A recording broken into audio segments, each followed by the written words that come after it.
I first came to Spain as a university student travelling around about a bit over 30 years ago.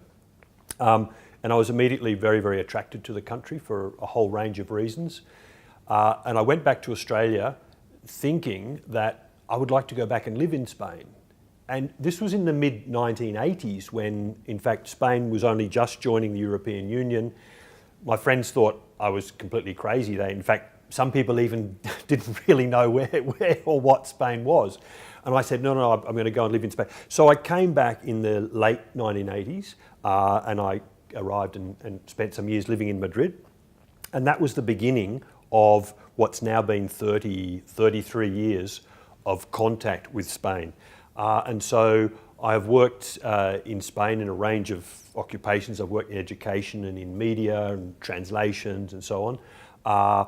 And then I've gone backwards and forwards between Australia and Spain over those 30 odd years. Talking about my personal links to Spain, of course, after living here for about 3 or 4 years, I met a wonderful woman from Valencia. We married, Encarna is her name, and we married, and we had a daughter, Eva. Eva was born in Valencia in 91, and part of my daughter Eva grew up and had a range of medical problems with epilepsy and so on. And so bringing her up was a very, very difficult experience for both of us and of course for her.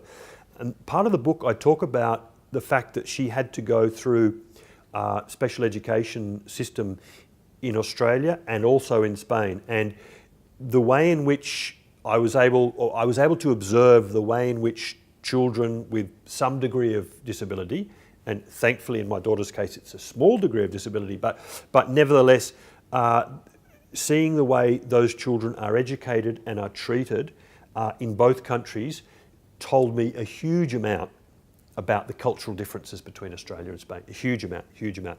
And needless to say, it probably won't surprise you that in Spain the resources for that type of education were less, but the treatment of the children was far better.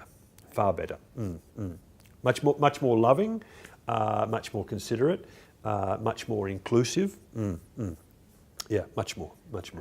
A few years ago, where I'd always been meaning to write something about, not just about my experiences, but also about the way I understood the position of Australia and Spain in the world, because that experience had taught me a lot. So over that 30 years, where I had engaged with Spanish people, Spanish society, Spanish culture at a whole lot of different levels, I had immersed myself very deeply in Spain and its culture and its people.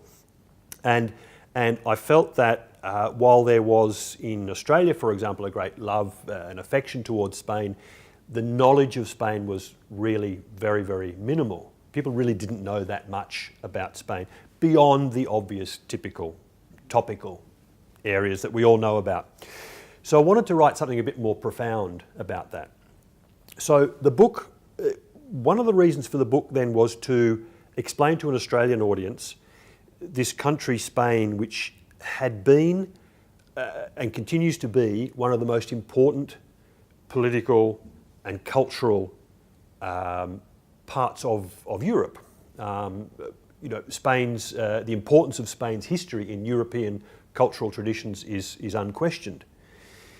And those European cultural traditions were part of what created Australia at the end of the 18th century and then through the 19th century. And so I started to want to look more closely and say, if Australia has been born from European traditions, not only from British traditions, but from European traditions as well, where is the role of Spain in that? And I found that it was a story which had been largely untold, but I thought it was one very, very important to tell.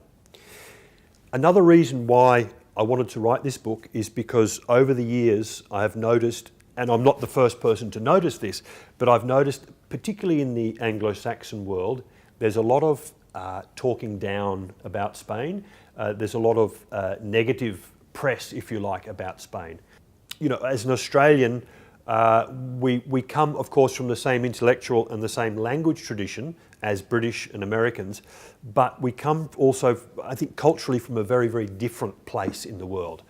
Australia has never been an empire. Australia was a colony itself. And so, in a sense, we're from the bottom of the world, we're from the south, we're from a colony. And so our perspective back on Spain, I think, is a very different one to that which you would get from the traditional British and American Hispanists. So I wanted there to be an Australian voice talking about how important this relationship of Spain to the rest of the world and to Australia and the Pacific was. So that's partly the reason for why I wrote the book. But there was more than that. That, in a sense, gives the reason why, from a cultural or from a political point of view or a historical point of view, I thought it was important to write the book. But the other reason, and probably the most important reason, of course, was the personal reason. And as we all know, it's always the personal element in any story, isn't it, which makes the story compelling.